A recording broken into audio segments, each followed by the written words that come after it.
Hello and welcome to Won't Be Forgetting That, a podcast talking about all of the most awkward and embarrassing experiences people have had whilst working in the arts and entertainment industry. I'm your podcast host, Seb Muirhead, and today we have a guest. They are a comedian, a podcaster, a bad actor, Evan Hocking. Hey, thanks for having me, mate. Thank you for coming on. I always say this, thank you for coming on, but I genuinely appreciate it, everyone that comes on. I don't know if you've listened to some of the previous episodes, but I like to start the podcast now with a little bit of a compliment. Yep. Are you all right with that? Just before we started recording, you said you're a pretty self-deprecating guy. English is my second language. It's a tough word, mate. Yeah. I'm an Aussie, and yeah, English is sometimes my second language as well, mate. Tell me about it. But yeah, if you're comfortable, I'd love to chuck a compliment your way. All right, hit me, mate. Good, because I was going to do it anyway.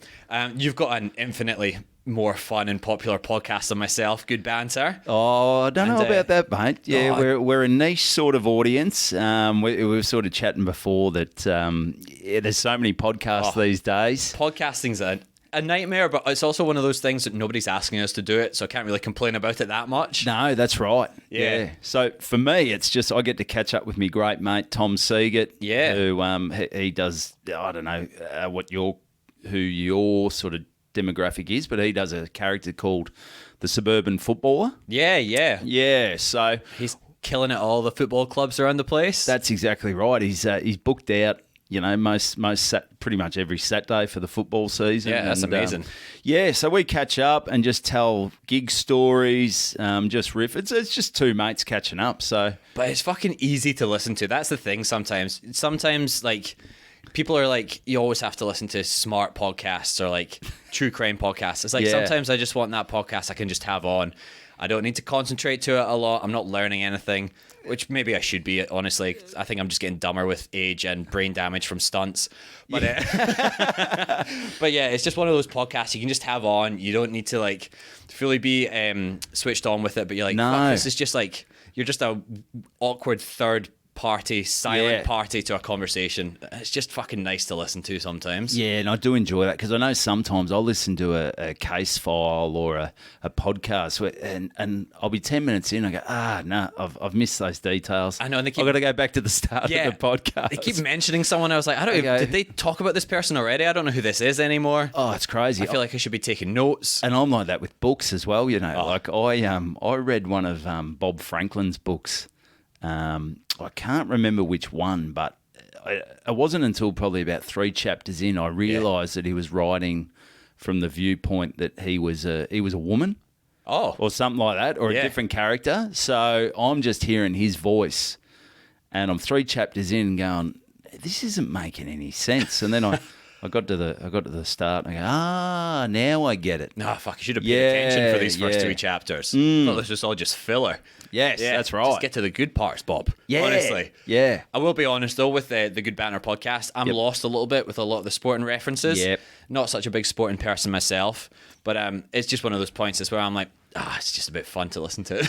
Yeah, that's right. Yeah. A lot of people, it is probably a bit AFL sport-centric. It's not all we talk about. We talk about, we do a lot of road trips. Yeah. I know you had Damien Callanan on just recently. Yeah, for sure. And we do a lot of rural stuff as well. Yeah, so a lot of it's king of the rural. Oh, man. Yeah, it was a really good listen. And, we do a lot of that stuff, and we sort of just meet up on a Monday. Yeah. Tell all our crappy stories and have a bit of banter. And as you said, it's good because we don't have to rely on having a guest. Oh, yeah. So things like that. Again, before the podcast started, and I'm not complaining. I'm so fucking grateful for all the guests that come on. But like, actually trying to work it out every single week is a bit of a nightmare. Again, I'm complaining about something no one's asking me to do. But it is just like, people in the artistic community as well are a fucking nightmare to wrangle. Oh, definitely. Well, I run comedy gigs as well, and I'm preaching to the choir here. Man, I just I rang a comic today because he booked me for a luncheon on Friday. He goes, mate, they said you were great and all this, and I said, yeah, no worries, because I owe him some money for getting me the gig. I said, mate, I'll give you the money Saturday at this Dalesford Footy Club gig. He goes, Dalesford? Do I have that? Oh, mate, I haven't put that in the diary. Fucking hell. Anyway, it's all right. He's not booked, so it's all good. So you go back through the messages and you go, I definitely text him. There's nothing more passive aggressive than screenshotting one of your message threads as well and then sending it through to them. But I'm sometimes like, man, it's there. Yeah, like, you've said yes to this. And I know I have done it before where if you're in the car or whatever, you'll see the message and you go, I'll put that in the diary, sort of forget. Yeah. Put it in the mental diary, and that's the worst place to put it. I know, because there's nothing going on up there. You're just that's right. I'm already late to something else I've forgotten about. So I feel for you, man. It's also like, I get everyone, like, we're all different and whatever, but you're like, you guys try organising stuff and you'll understand how much of a fucking nightmare this is. It is. The other side of the fence isn't quite as nice. Yeah, that's right. So I think I've got a pretty good mental diary of where everything is. My wife might say, say something different, but I seem to forget a lot of the stuff that she tells me. I'm pretty bad with that as well, I'll be honest with you. When it comes to work, I sort of go, all right, I got these comedians here, these comedians there. That's good. I used to be a lot more my like own that. Stuff. I've just lost it over the years. Again, I think it's just like more stuff going on now, but then just slowly accruing the occasional concussion every week. I can't even say concussion. Yeah, man. So like those little hits, they're not massive every week, but they add up. It's just like an ever increasing scale. That's right. So yeah, I think that's not helping. Have you spoken much about your stunt stuff at this when you first started this podcast? Yeah, so I usually bring it up like whenever it's whenever I do something fucking dumb in it, which is fairly often, I'll be honest with you, which is lucky for the podcast, but less lucky for me in real life. But as you get older, like I played a lot of footy in that. Yeah. And you just, when you're younger, you bounce back. You not just mentally, but your body as well. Oh, man. Like now I can't run really. My knees, I've had operations on my knees. Yeah, isn't that from great? Football. Even still, I helped a mate move house for about 3 hours last week. And I can feel my shoulder. I've got a bruise on my bicep. And they just lifting stuff the wrong way. Sticks around as well. Oh, it does. Your 20s, you're like, this is fine. Like tomorrow it's gone. Now you're like, this thing that happened 4 months ago that I didn't really pay attention to has led me to getting a scan of my shoulder. Yeah. Oh, I fucking hate it. And I'm sort of at the point as well. So I'm 42. Yeah. My wife, she's 36, I think. And she'll just go, I've just got a sore neck. I've got a sore back. I said, you're just getting old, babe. She goes, I'm not getting old. I said, you can deny it. Sometimes you'll just wake up with a sore back or a sore shoulder for no reason. You've slept on it funny. You didn't notice it at the time, but it's ruined your week. Yeah. Yeah. I do that all the time now. And then it's just those little niggling things which you just ignore. Yeah. And they'll get you. But then you're like, fuck, man. I think that was I'm 35. Yep. 30 to 35 was me just being like, nah, it's not me getting old. Denial. But now I'm just like, shit, I should probably start trying to do something about this. Yeah. So we mentioned a mate who grew up in Mooroolbark who does stunt Warwick stuff Sadler. as well. Yeah, he's been mentioned on the podcast before. Great guy, great stunt coordinator. If you ever want to get set on fire, get in touch with Woz, because that man is great for that kind of stuff. Yeah. I remember one of the things that I'll remember of Wazza was, and sorry to go off topic here. No, please. I think he was in one of the TAC commercials. I imagine so, yeah. And it was in a car, and it was obviously the car crashes and he gets thrown around. I think what happened was he must have been wearing some sort of helmet or something. Yeah. Covered with hair or something like that. Oh, really? It makes it look like he's not wearing a helmet. And I think what happened was he sort of went across and he broke it was a woman in the passenger seat, and I think he broke her nose. Oh shit! In the filming of it, wow. Yeah, because obviously the head just collided into her. Yeah, I don't know how they do all that, but look, that stuff happens. Unfortunately, like it's as safe as it can be, but at the end of the day, you're still crashing a car. Yeah, and accidents happen. That's right. Look, if you crashed a car in real life, it'd be a lot more than a broken nose. Yeah. And you try everything not to. I think sometimes as well, you injure yourself in the stupidest things. Yep. Like that was obviously a great stunt. But then a lot of the time people are just like, fuck, I almost re-broke my toe putting my shoes in the costuming truck after a day on set once. Yeah. I was coming back after I'd broke my toe at training.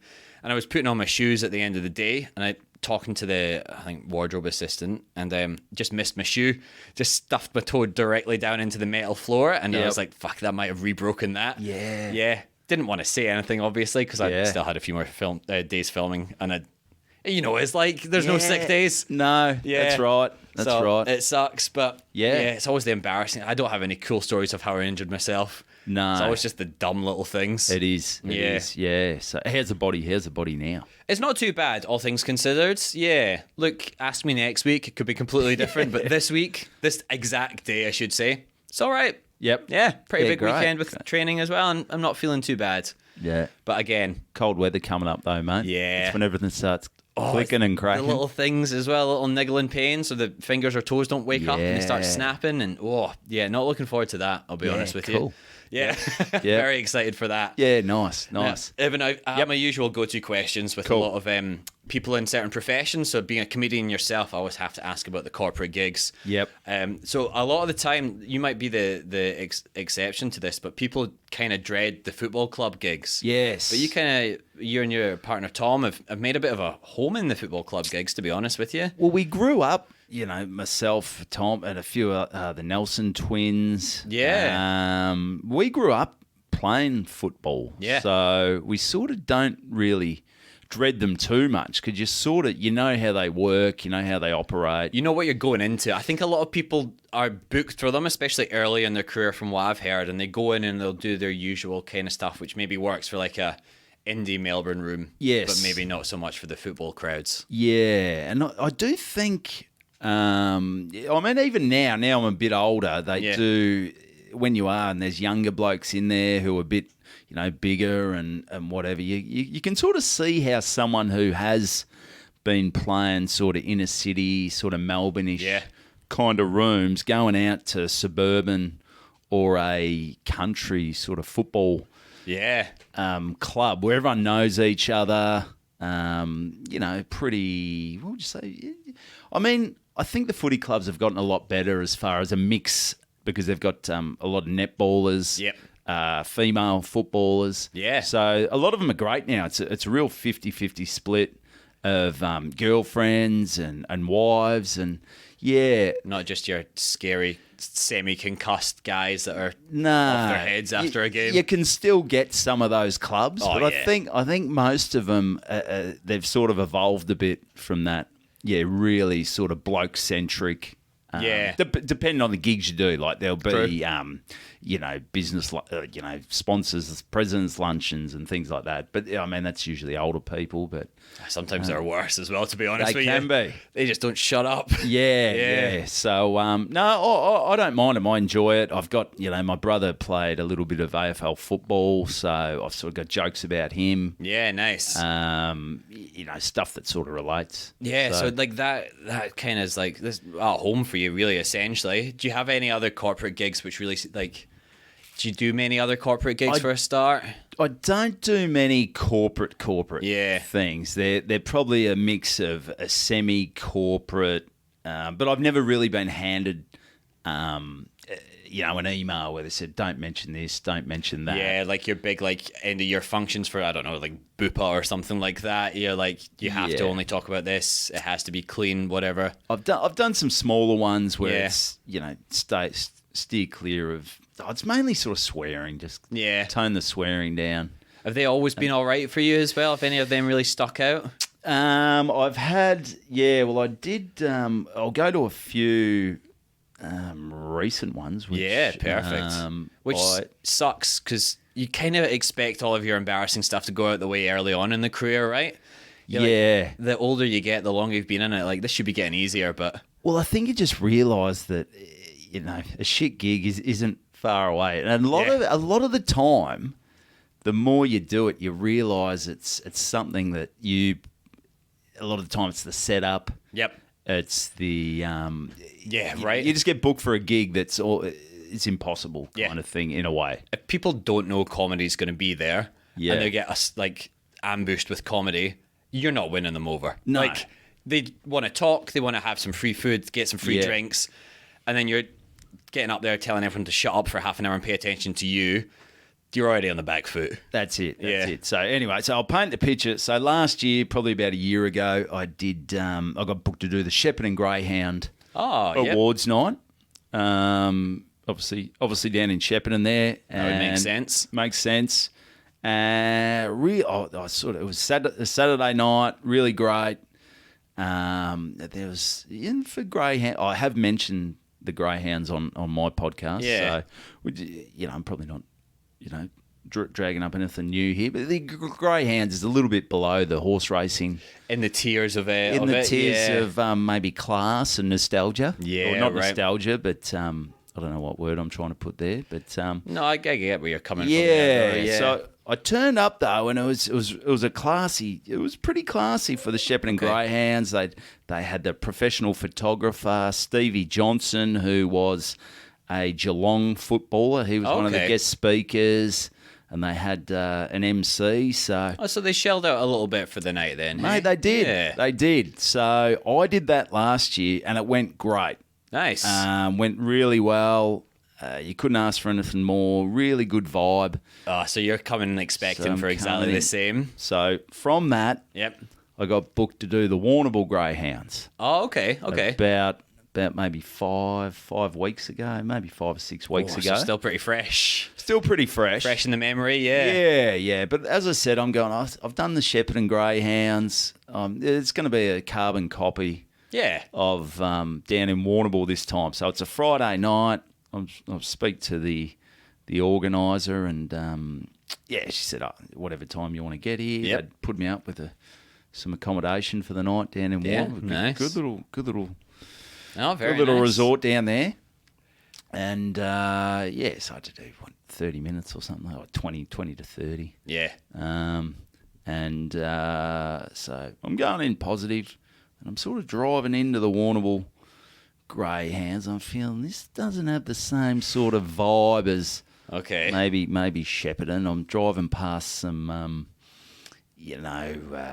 tin sheds, and Okay. I'm driving through the back areas of where maybe the dogs get housed or something. I drive around. I just get a vibe that maybe it's not going to be as good as It's the not quite as Shepparton one. glitzy and glamorous as No.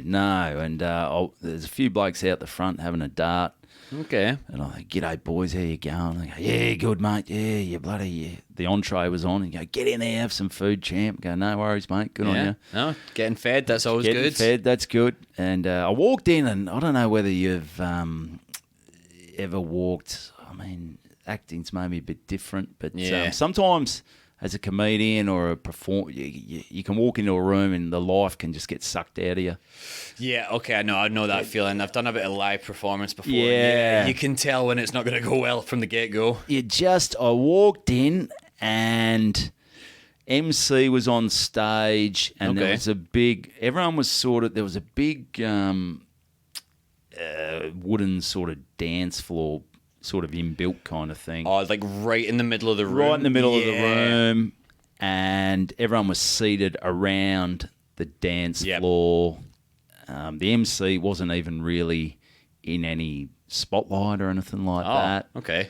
So I'm like, this isn't great. And I think the MC might have been struggling as well to get people up and about, because as soon as I walked in, it was almost like the records, that record. Oh, the record scratch. Yeah. He goes, there's Evan, our comedian. He's going to be telling some jokes later on. How are you, Evan? I said, yeah, going all right. Everyone sort of looked around. I go, I think he's battling here. Yeah. And you just get the vibe. There was no real atmosphere in the room.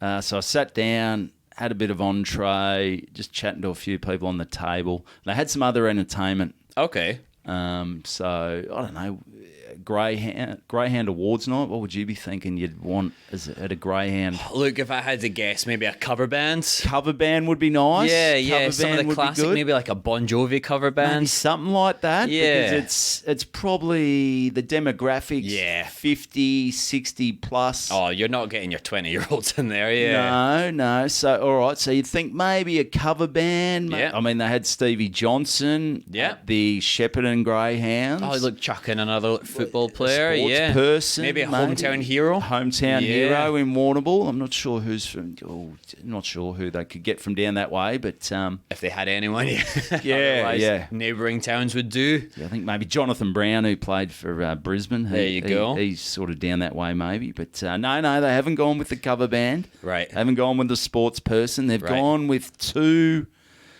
I'm not sure how old they were, but They were from like a pole dancing dance. Oh. So in the middle of the dance floor, they've got this. It's almost like a ring light there, except it's a massive. A lyra, it's called. Is that what like it's called? Like a big hula hoop. Hula hoop. Yeah. On a pole. Yep. And the performers, dance and sort of do moves on the pole.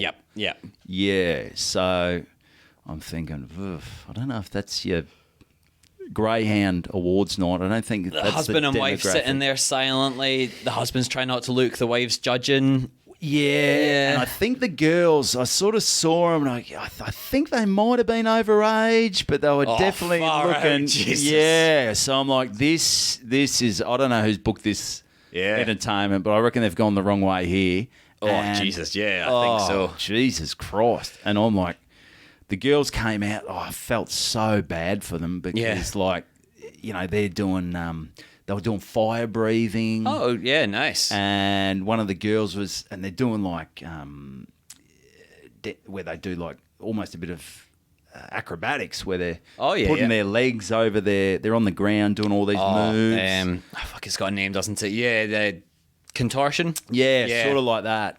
And and the music's playing, they're playing the music, and I'm just like, they are working so hard. You could almost see that they were sweating, and they're just like, and that would have been such hard work doing that. To presumably silence as well. It was silence. Like I sent a video to me mate Tommy, and I said, mate, this is the gig. This is where I'm at. And he goes, oh my God, this is bad. Rough warm-up act for rough you as warm-up.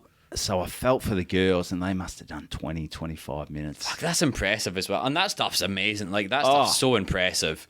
But, like, when you're just doing it to nothing as well, no feedback. Like, most of these gigs, like, you could see, I felt so bad. I felt like just getting up and going, well done, girls. Come on, yes. Promote them, What they were doing was amazing. But I don't know whether the guys felt a bit awkward as well, because I think they might have, if they were overage, they were very just overage. Yeah. It was a bit wrong. Whoa. So that I'm going, this is going to be tough if this is a crowd, like, because you think, they'll clap for when the girls do a good move, and things like that. But I think nothing. Nothing. So then we go into the main meals. I'm thinking, I'm starting to get in my head now. This is going to be tough work. Oh, for sure. Hard work. For sure. So main meals go, and then I got up. MC brought me on, and right from the start, first joke didn't go.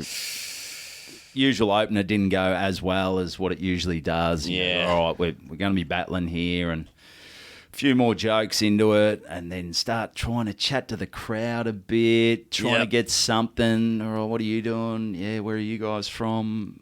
And not getting a lot. Yeah. And then about 10 minutes in, some old bloke just I started chatting to him. He got up, and just because I did a joke about I happen to wear the mask, and it sort of revolves around, in the end, in the joke, it's something about sticking a finger up an ass or something like that. Yep. So he got up and he had a joke about, that old school internet joke about the doctor checking someone's prostate. He said, this has been known to cause erections. Oh, yeah. And he's like, mate, I don't think I'm going to get an erection. He goes, I wasn't talking about you. So he's... He told that joke? He told that joke. Wow. Totally butchered it. And normally you'd tell someone to shut up, but I'm like, mate, keep going. If you've got any more...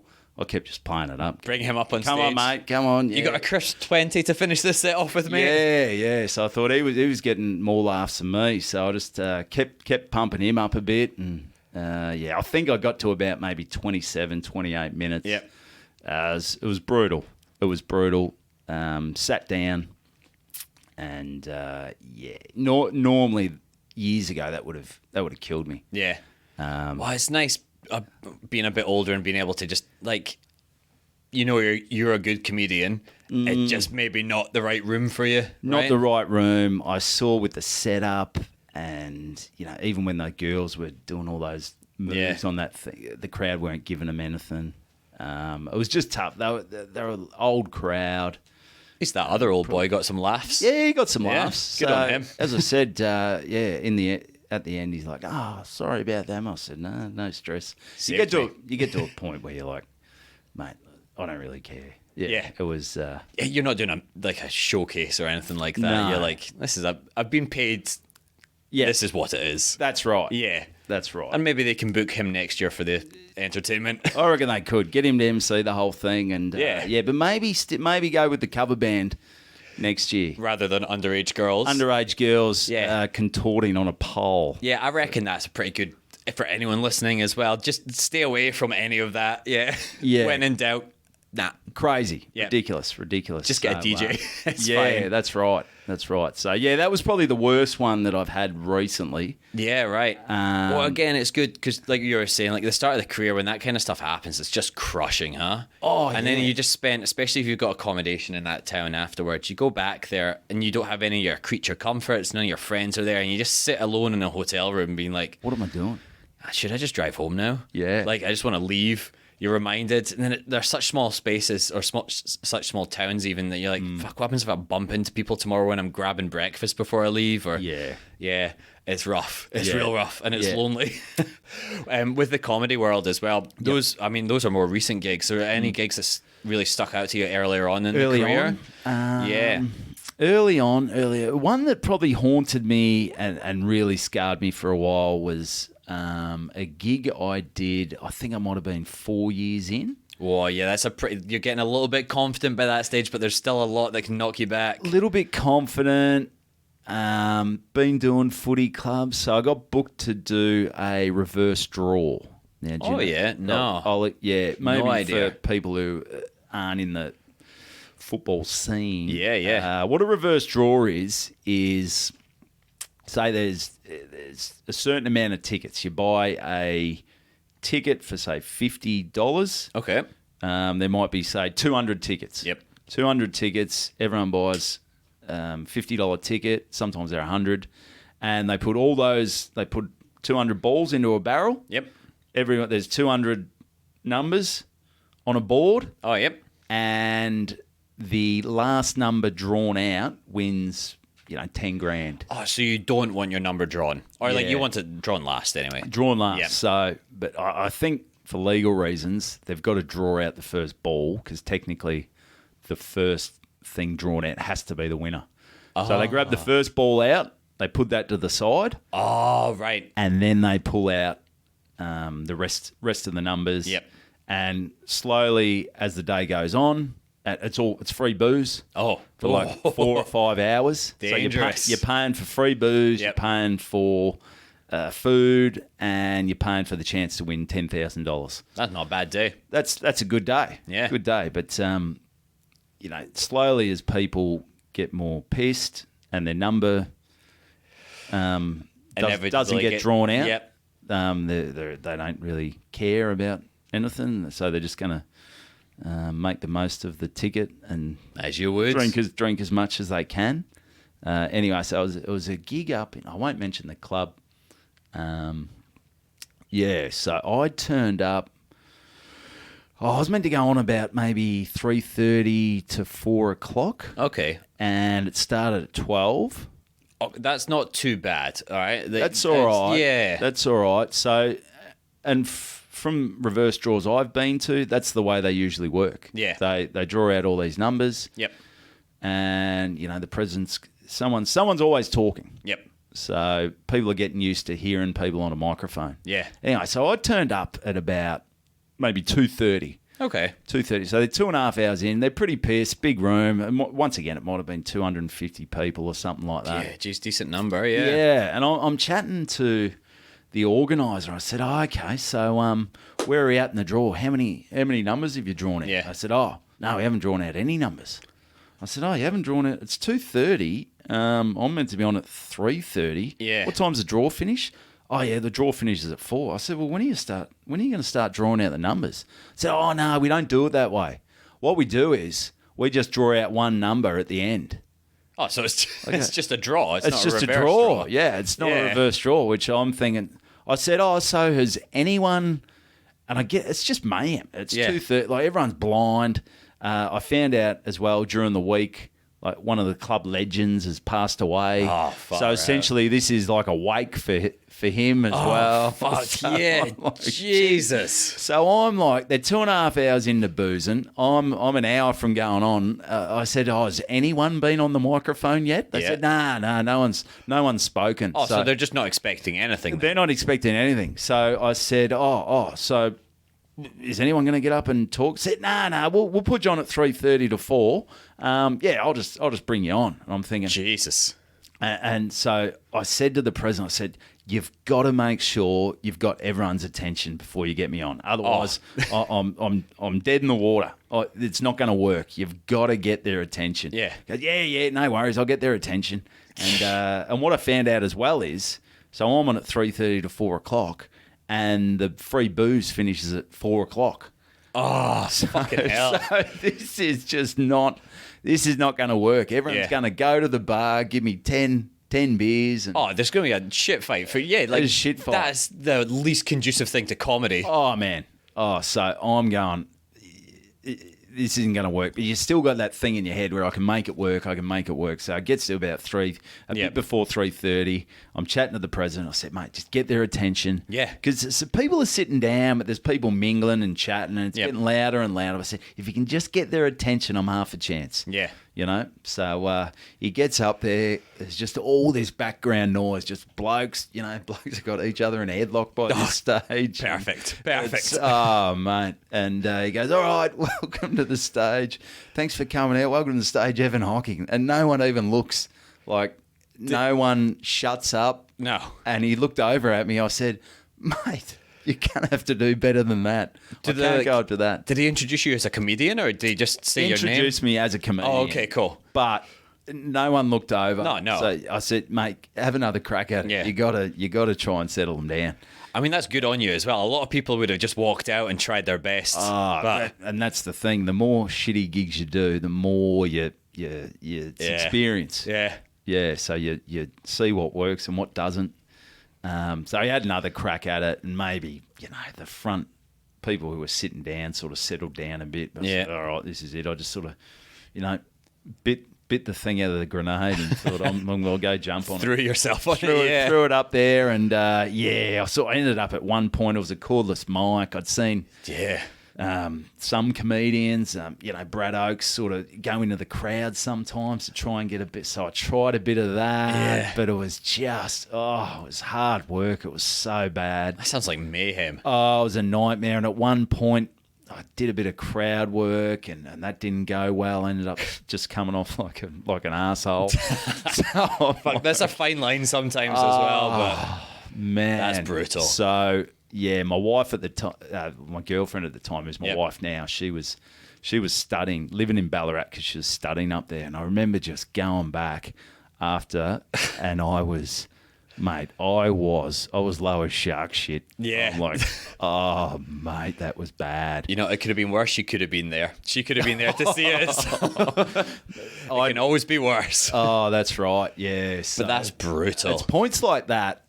Gigs like that where you don't even feel like a comic sometimes. You just feel like that's where you're like, what am I doing? And you think... it's those ones, isn't it? And then you start thinking, what if the president had got up and said, Dave Hughes is on, or Tom Gleeson? Like, do they shut up for them?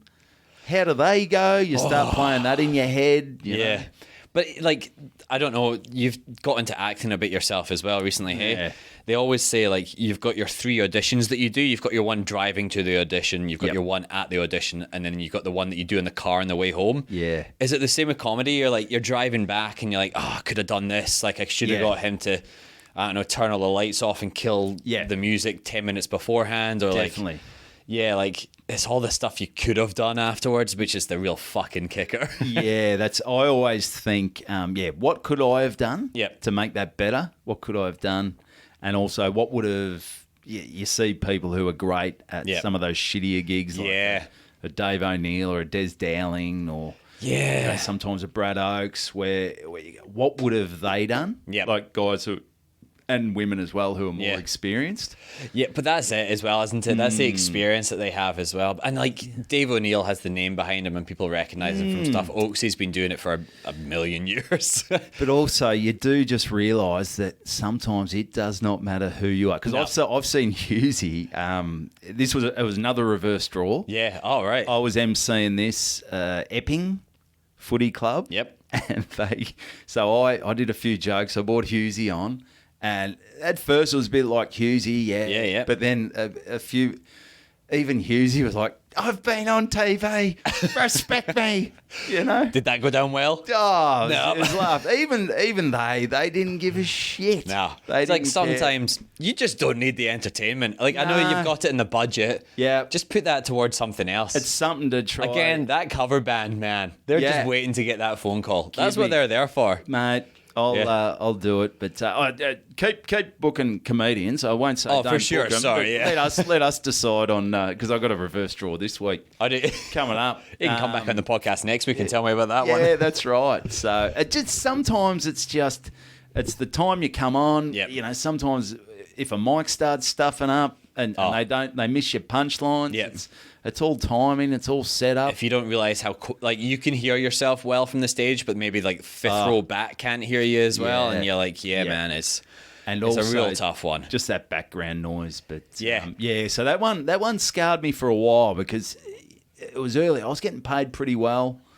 That's when you're starting to feel like you're making it. You're thinking about quitting the day job, and you're like, I think oh, at that right. stage maybe I had. Yeah, right. Yeah, but I remember going back.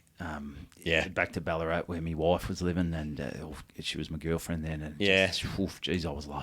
Yeah. Oh yeah. And those nights where you're like, oh, I'm sorry, but I feel bad, and I think I'm going to make this entire night bad for both of us now. Yeah. There's no way of pulling me out of this slump. Yeah. You just need to go to sleep sometimes. It's Yeah, like, and I fuck, think I just need a fresh day. The further you get, the more you realise that I couldn't have done much more there. I couldn't have.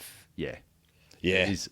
It is what it is. That's right. It moves on. Yeah. You save that story for years later and tell it on a podcast. That's it, mate. That's all we can hope for. Yeah. And you've been like doing a fair bit of acting work now as well. I wouldn't say at the start. I sort of put in bad actor. Because, I don't know. I don't know. I've heard Melbourne's premier Alzheimer patient nowadays. You do listen to the pod, Seb. Yeah. I love it. No, I'm self-deprecating in everything, whether it's comedy, my life, Yep.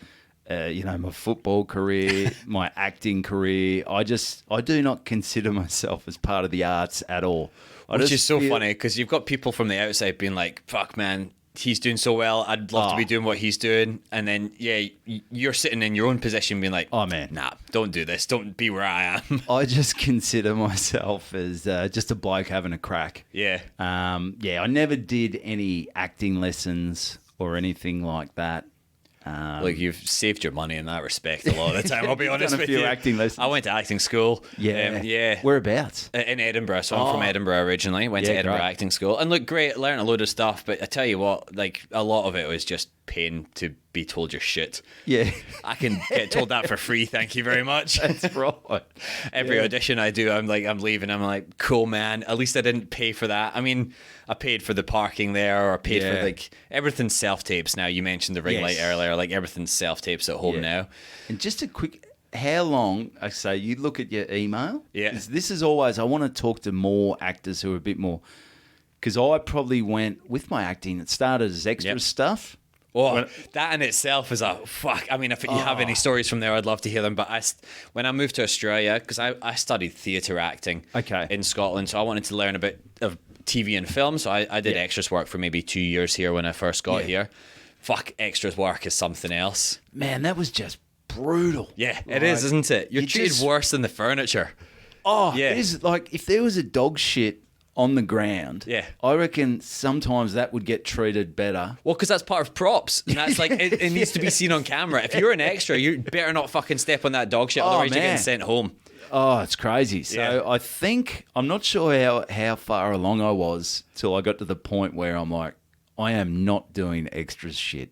Like I think it's not because I'm better than it, but I'm like, I don't need it. Purely from a mental health aspect. Oh, mental health, man. And you drive out of there Yeah. And then you get your payment. You go, Jesus, they've taken I would have been better off working in a cafe. they've taken tax. They've taken agents' fees out of it. And you're getting paid I'm on about $3 an hour. $30 an hour before all of that. I know. And like you're driving out to the middle of nowhere sometimes.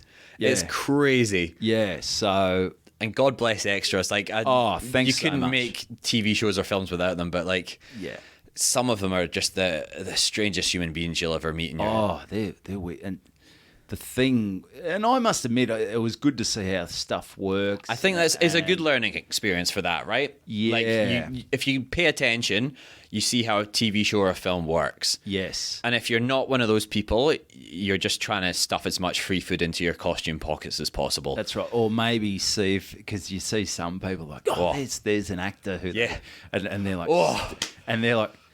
The people like, stay away from the actors. You've Don't got this talk to the second AD actors. just coming in and tackling those people to Get stop the you. fuck out of here. Yeah, stop it. Don't fucking make eye contact with I Russell know. Crowe. I know. Yeah. Yeah. But fuck, if you get stuck with them and them alone, it's a bit much. But if you're in a group and you're listening to those people, I'm like, man, this is entertainment in itself. Yeah, you sort of got to, with all that stuff, I sort of decide just, it is what it is. Yep. I switch off. I don't, I'm not someone, but everyone's always a aspiring actor or or someone who's I was on this 20 years ago and I know that's the problem, isn't it? Oh man, shut up. Yeah. Also, just please stop. Yeah. Don't tell me how many Neighbours episodes you've been on because you're a blur in the background. Like That's right. Well, that's what you realise when you do it a few times. Yeah. You think they're gonna see I was my in that face shot. and Yeah. and then you realise no one's ever going to know that's me. No, never. Yeah. I think because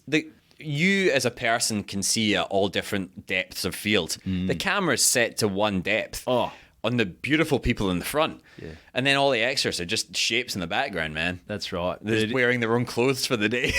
But it is funny people's perception because I think I was just a background extra in 5 bedrooms or something. Oh, yeah. Yeah, where you could see my face and I had a bit of facial but it was nothing big. But, people obviously were watching that and they'd text and go, man, you're killing it. Yeah. I go, no, I'm not. Trust me, I got paid $30 an hour for that. I'm not killing it. Yeah, everyone goes, oh, you're killing it, man. Yeah. I go, no, I'm not. So... Yeah, we went a bit off topic. Yeah, there. sorry, that was it's good though. It's yeah. good, a riff. So like I said, I just with the acting stuff, I do not consider myself an actor. I've done some things. I did an Are You OK ad. I played one of Tony Mockbell's thugs on Underbelly. Yeah, on the that's Informer 3838. That's it. Yep. Which came out really well. Yeah, no, it's great. And those things are like. And they have such a following, those Underbelly shows. Yeah. It was pretty crazy because I don't even know all the acting terms and jargon. Yeah, that's fine. You don't need to. Sort of get up there and just go, shit, I hope I remember my lines. Sometimes, and like, I'm not saying this for everyone, but like sometimes that's the best. Because you get taught in acting school how to act like a tree or like an 80-year-old person. You know what? I've never had an audition for a tree or an 80-year-old person. No. It's a fucking waiter that needs to walk up to a table, say 3 lines, and then fuck off. Yeah. But you're in acting school for so long, you're like, I don't know how to act like a normal human being anymore. No. So coming in without all of that stuffed in you, I think is great. Yeah, sometimes I think you can load your head with too much stuff. Yeah. Where you're like, you're creating this entire backstory for this character that has 2 lines. And that's right. No, just go in and like say your lines. You're not the main part of this scene. No. Just leave. Yeah. So that was good. Yeah. So bits and pieces here and there, but I think what I originally was going to ask.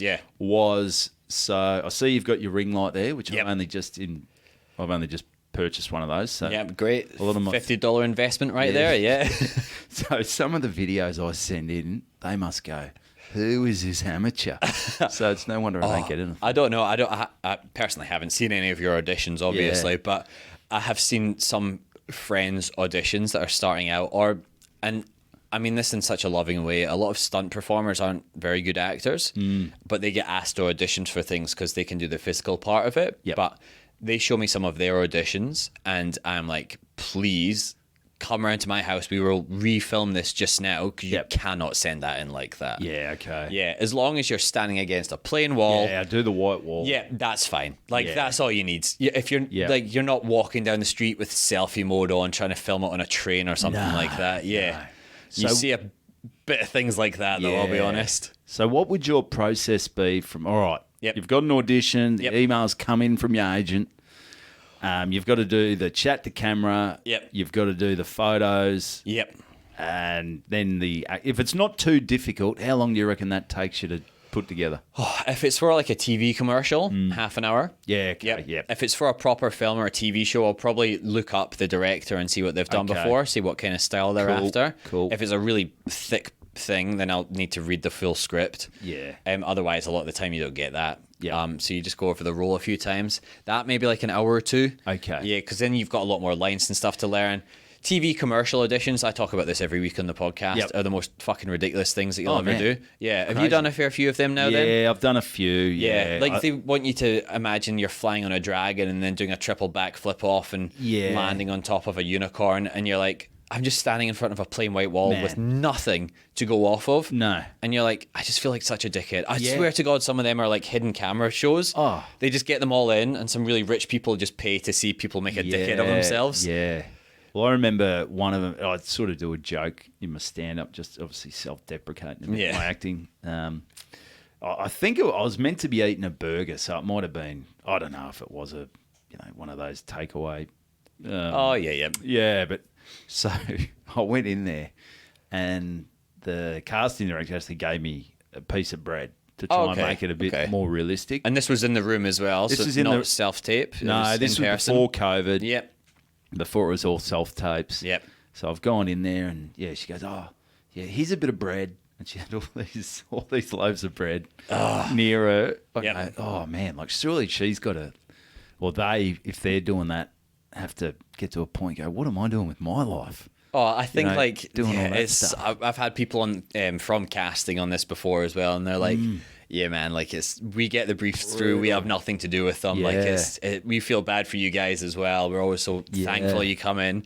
It's just the fucking weird people that work in like PR for whatever company that come up with this mad stuff. Yeah, so she gives me the bread and she goes, oh, I recommend you fold it in half to make it, Oh, okay, more bit more- realistic. yeah, Okay, yeah. no worries. So I folded it in half. I took a bite out of it. She goes, oh, no, that didn't look realistic. And you're like, oh, God. Yeah. So then she goes, oh, do you want to try it again? Do you want another piece of bread? I Yep. said, no, don't worry about it. I'll just pretend again. And I pretend to take a chunk out of the bread as the burger. She goes, all right, thanks very much. And then I put it in the bin. I just saw this bin full of crusts and shit. I go, what are we doing here? Yeah, that's just a bin of like Broken dreams. Yeah, Yeah. you're just like Yeah. that's every actor or comedian just being like, man. that's another 2 hours out of my day, and hopefully didn't get a parking ticket here. Yeah. So I would say my acting now, I don't put too much focus into it. I think sometimes that's maybe for the best, because that's when you go in and you're wanting something, they can man. tell. And when you're just like, I'll just do it, that's when they like you so much more. Yeah. It's so counterintuitive. That's my mindset now. Yeah. If it's a self-test, if it's an audition, I just go, this is me. Yep. I'm not going to act too much. If you don't like it, you don't like it. And look at you now, at face me, of man. Clark Rubber. Is that what it is? It's going to be Super Cheap Auto. Sorry, Super I'm Cheap gonna Auto, be yeah. mechanic on Super Cheap Auto. Nice. But I don't know whether I'm going to get the cardboard cutout in the stores. Oh, Or nice. I don't know. Oh, Or- okay. Or it might just be online. At the Yep. moment, I've got a friend who works at Super Cheap Auto. I think it's starting to filter through Oh, some so of they're their starting to see training it. videos and that. Nice. It'd be nice to get a cardboard cutout Yeah, in store. You steal it for yourself. A few mates have already said I'm going to kick the shit out of it. But, Oh, beautiful! Yeah, yeah, there you go. yeah. Look, kicking the shit out of it rather than some other stuff's better. That's right. I'll be honest maybe with you. a cock in the mouth, or Yeah. a cock on the head. Yeah. Oh, you never know as well. You've got a bit of a following as well with Yeah. your comedy and with your podcast. Oh, You yeah. got some of those. We just had Mark Gallagher on the podcast as well, okay. and another comedian, but Yep. he's got a massive online following. and Okay. some creepy things coming through in the DMs there, so you never know what people could be doing to your life-size cutouts. Yeah, that's right. That's A few of them start going missing from Super Cheap Auto. Yeah. Better watch out in your DMs. Yeah, well, I remember I've mentioned on my podcast before when I was living in Port Douglas. Yep. There's a heap of Mantra hotels. Oh yeah. Up there, and Pat Rafter must have been the ex-tennis player. Oh yeah. Aussie tennis player, must have been one of the ambassadors. Oh, so for Mantra. There's plastered everywhere. There's a cardboard cutout. Of Pat Rafter, and this was in a time where I was a bit younger and a bit like I was living with two mates. I was living in a garage. They were 2-bedroom apartment thing, and 3-bedroom by the sound of it. 3-bedroom, plus no, I didn't have an ensuite. No, but I don't know. You got a bucket. Yeah, that's right. I had a bucket. So one night we were just going, fuck this. Let's we it might have been 1 o'clock in the morning. So walked in, grabbed Paddy, took him home with us, and so we had a third housemate. Oh, there you go. For a while, but one morning, it's actually quite like we put it in front of my mate's door. Yep. So first thing he sees, half asleep, opens up, and Pat was right there. Yeah. And a little bit dark, and he's all we heard was Rah! I'm not surprised. I would have scared shit myself. the shit out of him. So that was good fun. So you could be that to the new I'd generation. Be that guy. I'd be scaring people. Yeah, perfect. Yeah. Standing outside people's 2/3-bedroom apartments. Yeah. But, it's always weird as well when you're like, you kind of just sign your life away to something as well. Because obviously we have agents and there's contracts and stuff like that. But I don't know if I should say this on the podcast, but I was like, I don't fully understand what I'm signing a lot of the time as well. I don't read it. Yeah. I don't really. It's really bad, isn't it? Yeah, you just look at the fee and go, oh yeah, that'll be all right if I get that. I know, right? And I was sign like, it off. If it comes through my agent, I was like, they've probably understood everything. Yeah, that's right. So I don't really go into that. So I keep it pretty loose, and that's nice though, isn't it? Like that little bit of something, because it's just something. You always see it a lot of the TV commercial auditions as well. It's always like they want a comedian, they want somebody funny. So like you guys must get that through all the time as well. I actually think I auditioned for the Super Cheap Auto ads as well. Yeah, because I always get that kind of stuff through. Yeah, okay. So it's like I'm always interested to see firstly who gets it, and look. Love the guy, friend of the show, Ben Knight. Yep. Beating me out for a few roles. Yeah. As a Scottish person, just because he's a big, handsome ginger bastard. Yeah, that's right. He looks Scottish, doesn't he? Yeah, and bless him, love the guy. Terrible Scottish accent. But it doesn't matter for Australia. No, that's right.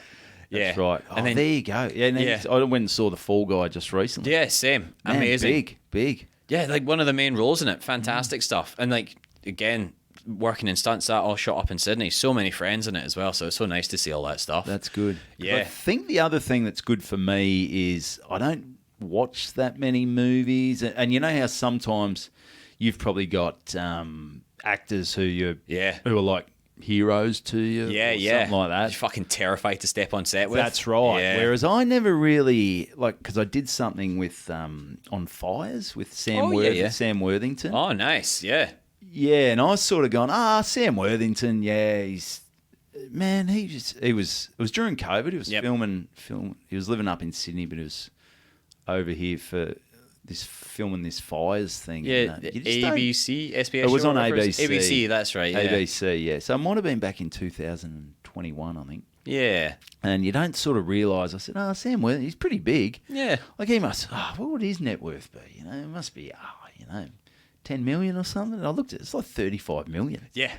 That guy's been in a lot of big stuff. I don't realise how big he is. Yeah. And we're just out the back of like filming in Kangaroo Ground or something. Yeah. In this little hole.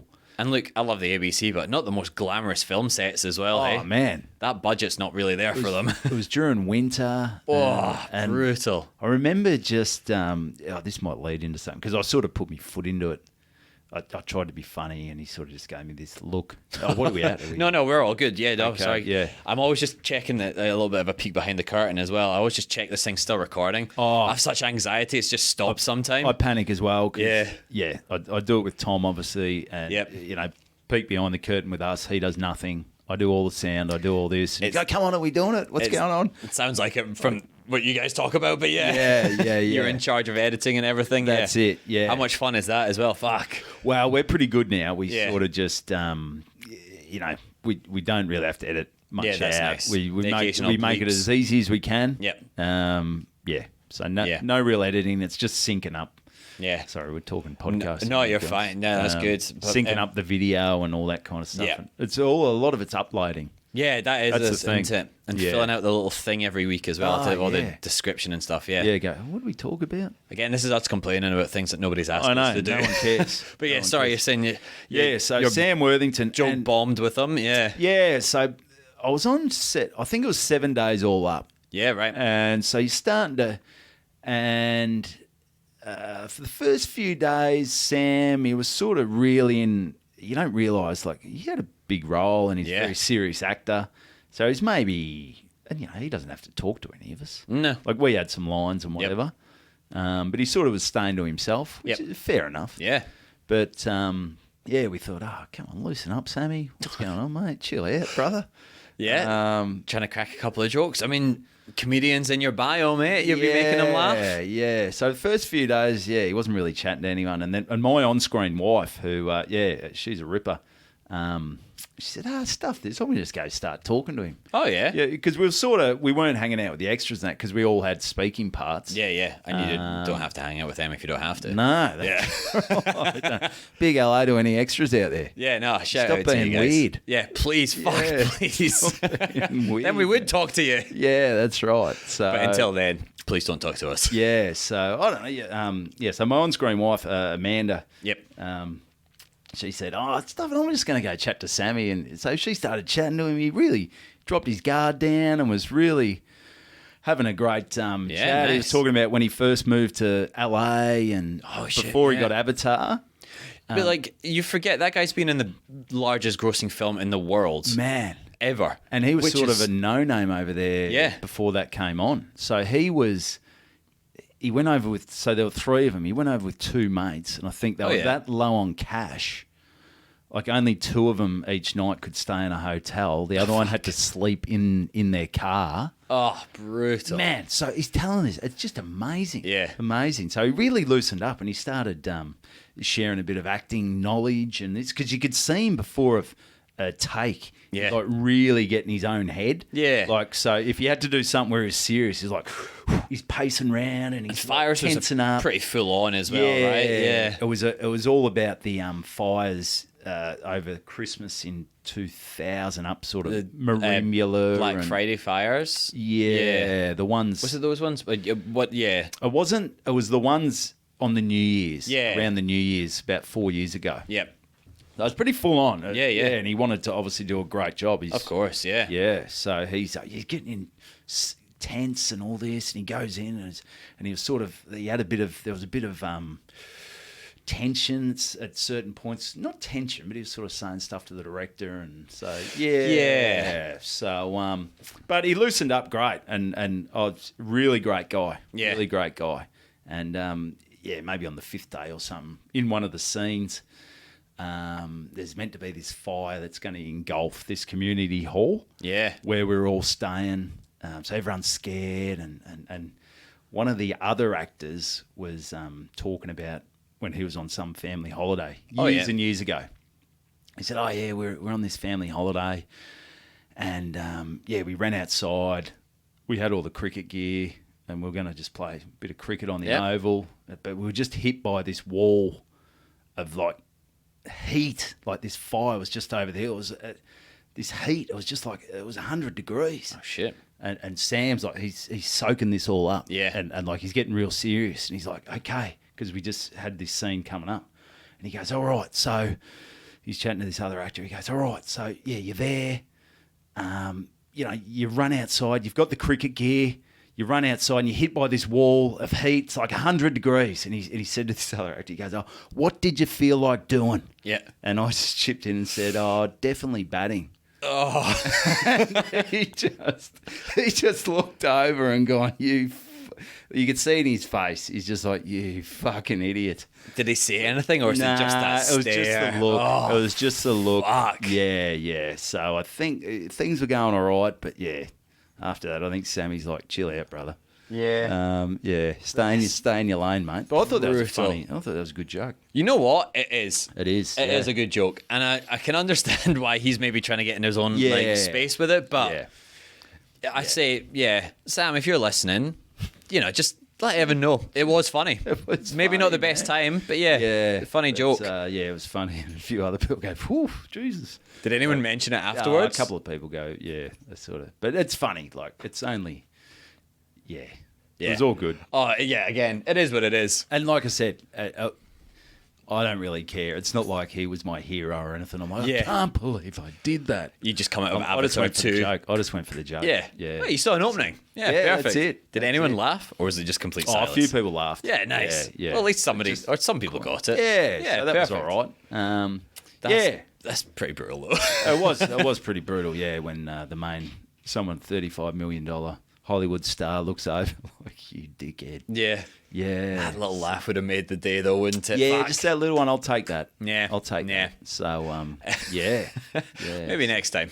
Next time. Wait, if you're on Avatar 3, try out some different gear with them. Yeah, hopefully my agent will get an audition. Yeah, they're filming 20 of them or whatever it is. Yeah. Be perfect. So that was, so that's, shit auditions. Yeah. It's a bit of a weird one. No, that's good. And like, I'll be honest, we'll start bringing the podcast towards an end, Cool, Evan. man. Do you have any final stories that you came prepared with? I said we brought our little notes. Do you have any particular big ones that really stood out to you that you've kept, or anything that you're wanting to finish on? No, I think we've covered a fair few crappier sort of gear. I probably don't need to. How long are we at? Oh, we're at 110 just now. Yeah, man. I probably don't need to crap on for too much longer. Oh, that's look. You go as long as you want. Nah, it's all good, man. Beautiful. Well, in that case, then, what have you got coming up? Where can people find you? I mean, we've mentioned it already, but everyone should go and listen to Good Banter podcast just now. Yeah, jump on that. It's not for everyone. It's me and Tommy Siegert. We go out. We drive all around Australia, do gigs. We come back on a Monday. We talk about weird stuff that happens. It's sort of just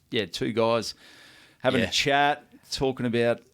Yeah, just bantering. Just a bit of a chat, banter. really, isn't it? And it is amazing. I don't know if this happens to you, but some people come up and go, oh, I love your podcast. And you think, why?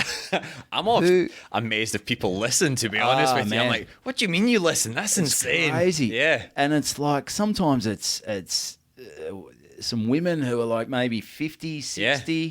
You go, why do you listen to this shit? Just not the demographic that you Not think what at all. you think. Yeah.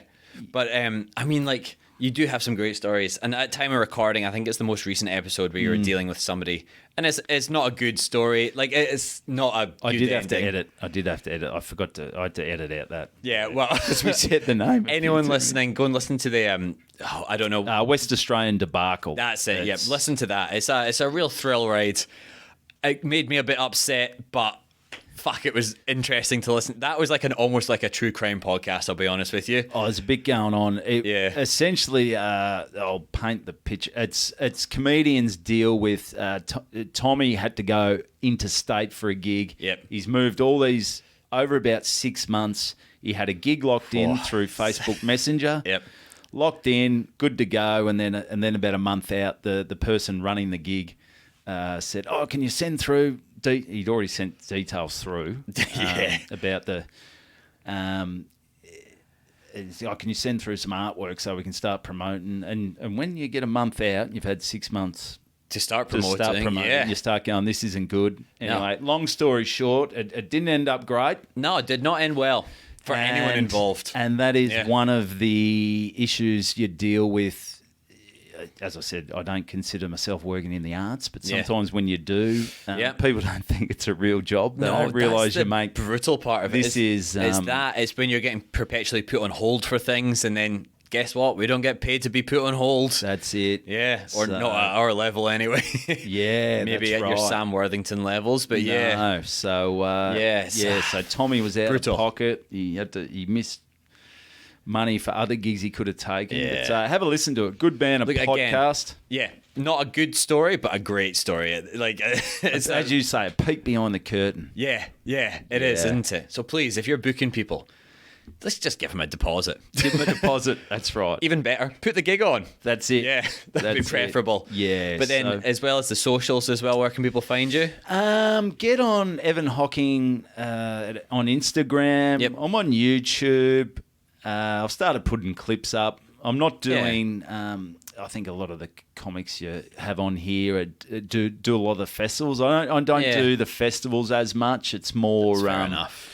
It's more just country, suburban gigs. Yeah, which again, one-off gigs. Like we were saying with Damien Callanan as well, like there's such a fucking big audience there as well, and they're often overlooked. Yeah. So like you expect them, multiple people from there to travel down 3 hours, 4 hours to Melbourne, whereas you can go up for one night to them, and they're so appreciative. Yeah, it's great. Yeah. It really is good. They're sold of the earth, and most of them are so happy that you came out, and I enjoy getting out there. Give me any of them to spend time with over an extra any day. That's right. So yeah, just jump on the Instagram. I'll keep things updated on there, and jump on the Good Banter podcast. Yeah, this will all be on the show notes as well, so I definitely recommend that. And then the same for us every week. Seb Muirhead across the socials. Won't be forgetting that pod on there as well. Patreon as well. We've got Patreon. If you did like this, rate, review 5 stars. Tell a friend. I got a movie coming out, Evan, at the end of the year in the cinemas. Yeah, what's it called? Ancestry Road. So, yes. Yeah. So I'll the trailer's out for that just now. That'll be in the show notes, and then I don't have exact dates yet, but that'll be out in the cinemas at some point. So nice. Yeah, come and see that. I also have another podcast that I'm running with Fight Creative as well. We interview some of the martial arts legends, some of the stunt legends from around the world, so that'll be in the show notes too. But yeah, thank you so much again for coming on, Evan. Thanks for having me, mate. Cheers. Cheers.